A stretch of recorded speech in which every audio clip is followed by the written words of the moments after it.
39% Hindu vote দিয়েছে। আমি আর পশ্চিমবাংলার আর 5-6% হিন্দুকে বলবো যে দয়া করুন বাড়ি থেকে বেরিয়ে এসে ভোটটা করুন। শুভেন্দু অধিকারী মাধ্যমিকে অঙ্কে কত পেয়েছিলেন সেটা আগে উনি ডিসক্লোজ করুক। উনি আদেও পার্সেন্টেজের অঙ্ক করতে পারেন কিনা এই নিয়ে আমার সন্দেহ আছে। উনি যেভাবে কথা বলেন সেটা কোনো শিক্ষিত মানুষের পক্ষে বলা সম্ভব নয়। এবং তার থেকেও বড় কথা হচ্ছে, আপনারা আপনাদের দর্শকদের আমি বলবো, যখন আপনাদের একটু বিনোদনের সময় হবে তখন আইদার জি বাংলায় সিরিয়াল দেখবেন, নাহলে শুভেন্দু অধিকারীর বক্তব্য শুনবেন, নাহলে কার্টুন নেটওয়ার্ক দেখবেন। তিনটের ভ্যালু এক। শুভেন্দু অধিকারী বাংলার রাজনীতিতে একটা কমিক ক্যারেক্টার। তাকে দেখে আমরা হাসি, তাকে দেখে আমরা মনে করি যে আজকে সন্ধ্যেটা ভালো কাটলো। শুভেন্দু অধিকারী যতবার মুখ খুলবে, ওনার প্রত্যেকটা ওনার মুখ থেকে বেরোনো প্রতি এক শব্দের জন্য 100 বাংলা মানুষ মমতা বন্দ্যোপাধ্যায়কে ভোট দেবেন। তাই শুভেন্দু অধিকারী রাস্তায় যতবার নামবেন, বাংলার মানুষ আতঙ্কের মধ্যে দিয়ে বিশ্বাস করবে যে মমতা বন্দ্যোপাধ্যায়ের কোনো বিকল্প নেই। শুভেন্দু অধিকারী তৃণমূলের একটি অঙ্গ ছিল, গুরুত্বপূর্ণ কিনা আমি জানি না, অঙ্গ তো নিশ্চয়ই ছিল। কিন্তু সেটা যদি আপনি ভেবে দেখেন, আপনারা দেখবেন সিনেমা হলে যখন আমরা সিনেমা দেখতে যাই, একটি লোকের ছবি দেখায় যার মুখের গালটা পুরো ক্যান্সারে আক্রান্ত হয়ে গেছে এবং সেই পুরো জায়গাটা ঘা হয়ে গেছে। যখন মানুষের মুখে ঘা হয়, মানুষ সেই ঘা পোষে না, মানুষ সেই ঘা কেটে বাদ দিয়ে দেয়। আর শুভেন্দু অধিকারী হচ্ছে সেই রকম ঘা যার অ্যাকচুয়াল মোটিভটা ছিল মাথাটাকে নষ্ট করে দেওয়া। সেই মাথা নষ্ট করে দিতে মমতা বন্দ্যোপাধ্যায় দেননি। বাংলার মানুষ মমতা বন্দ্যোপাধ্যায়ের পক্ষে রায় দিয়েছেন এবং এ থেকেই পরিষ্কার যে শুভেন্দু অধিকারী দলে ছিল কি ছিল না তাতে তৃণমূল কংগ্রেসেরও যেমন কিছু যায় আসে না, বাংলার মানুষেরও কিছু যায় আসে না। বাংলায় একটাই নাম, ব্র্যান্ড মমতা। এখন পশ্চিমবাংলার রাজনৈতিক মানচিত্র, পশ্চিমবাংলার ভোটারদের সচেতনতা, পশ্চিমবাংলার ভোটারদের যে ভোটের প্রতি আগ্রহ, এগুলোর সঙ্গে ভারতবর্ষের অন্য ভোটারদের ম্যাচ করলে চলবে না। পশ্চিমবাংলায় ভোট ধর্ম জাতির নামে হয় না। পশ্চিমবাংলায় কোনো রকম কোনো উঁচু নিচু জাতিদের প্রতি বিভেদের জন্য ভোট হয় না। তুমি হিন্দু, আমি মুসলিম, আমি খ্রিস্টান, তুমি পাঞ্জাবি, তার বেসিসে ভোট হয় না। পশ্চিমবাংলায় ভোট হয় 3টে পয়েন্টে। প্রথম পয়েন্ট, মানুষ শান্তিতে আছে কিনা। দ্বিতীয় পয়েন্ট, মানুষ পরিষেবা পাচ্ছে কিনা, মানুষ সুযোগ সুবিধে পাচ্ছে কিনা, মানুষ সরকারকে নিজের দুয়ারে পাচ্ছে কিনা।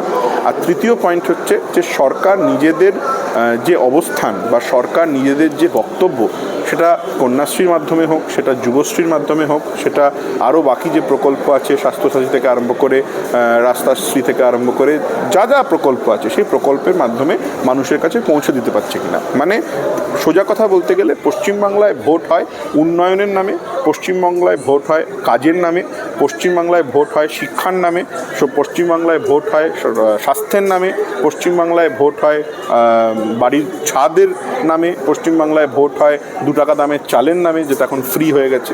সেই জন্য পশ্চিমবাংলাকে অন্য রাজ্যের সঙ্গে তুলনা করে ভারতীয় জনতা পার্টির কেন্দ্রীয় নেতৃত্ব যে ভুল বারবার করছে, সেটা সম্পূর্ণভাবে পুনরায় রিপিট হবে 2026-এ যদি তারা একই ভুল আবার করে। পশ্চিমবাংলার ভোটের ব্র্যান্ডের নাম মমতা। মমতা ব্র্যান্ডকে সরিয়ে অন্য ব্র্যান্ডকে আনা সম্ভব নয়। মমতা বন্দ্যোপাধ্যায়ের প্রতি পশ্চিমবাংলার মানুষের যে অটুট ভরসা, যে আশা, যে বিশ্বাস, যে কনফিডেন্স, সেই কনফিডেন্স অন্য কারোর সঙ্গে তুলনা করলে হবে না। এর সঙ্গে আরেকটা অ্যাডিশান আছে। অ্যাডিশান প্রাপ্তি কি? প্রাপ্তি হচ্ছে ভারতীয় জনতা পার্টির পশ্চিমবাংলার রাজ্যের যে নেতৃত্ব, তারা একটা এক্সট্রা বুম দেয়। যতবার শুভেন্দু অধিকারী মুখ খুলে কথা বলেন, ততবার বাংলার মানুষ আতঙ্কিত হয়ে জানেন যে আমাদের মমতা বন্দ্যোপাধ্যায়কে ভোট দিয়ে মমতা বন্দ্যোপাধ্যায়কে আমাদের অভিভাবকের স্থানে যদি আমরা না রাখি, তাহলে আমাদের সমস্যা হবে। পশ্চিমবাংলায় যতবার সিপিএম মুখ খোলে, ততবার রক্তের যে ফোয়ারা, যেটা 34 বছর ধরে পশ্চিমবাংলার বিভিন্ন জায়গায় তারা অতিবাহিত করেছিল, সেটা সামনে চলে আসে। আর কংগ্রেস নিয়ে আলোচনা করে লাভ নেই। কংগ্রেস নিজেরা ঠিক করতে পারছে না যে তারা দল হিসেবে কি করবে। রাজ্য কংগ্রেস কি চায় সেটা রাজ্য কংগ্রেস জানে না। রাজ্য কংগ্রেসের এখন অবিলম্বে উচিত সিপিএম থেকে একটি মহামন্ত্রী নিজেদের দলে নেওয়া, কারণ কি তাদের নিজস্ব না আছে সংগঠন, না আছে বেসিক স্ট্রাকচার, না আছে পার্টি কর্মী, না আছে বুথ কর্মী।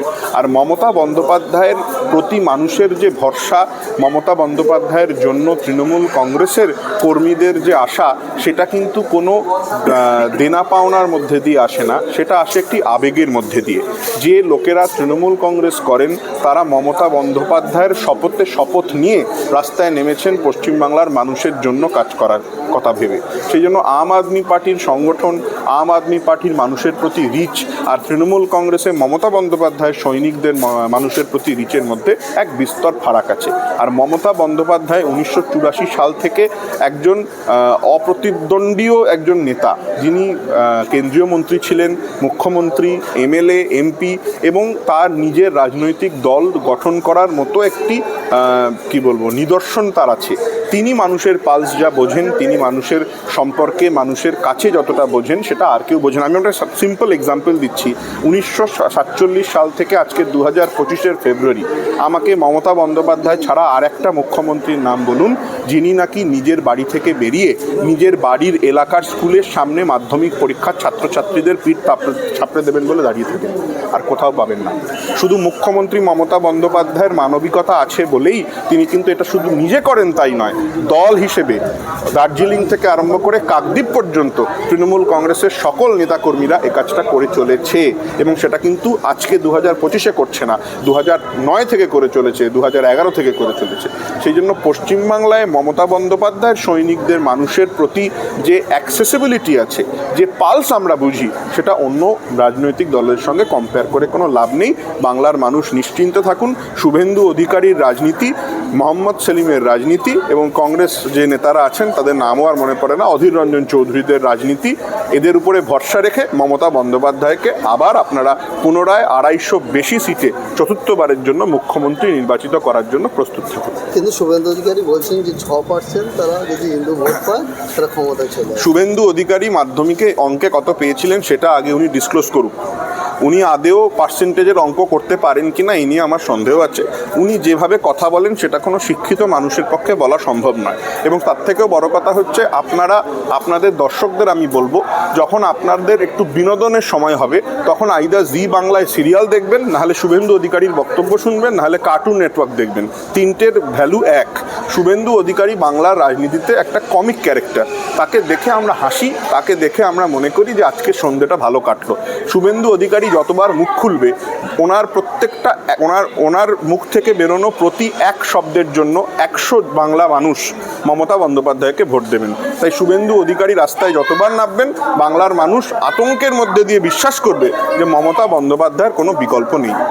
আপনি যে ভৌগোলিক কথাগুলো বললেন মমতা বন্দ্যোপাধ্যায় এবং তৃণমূল সরকারকে নিয়ে, সেটা তো আপনার থেকে শুভেন্দু অধিকারী আরও বেশি বোঝা উচিত ছিল।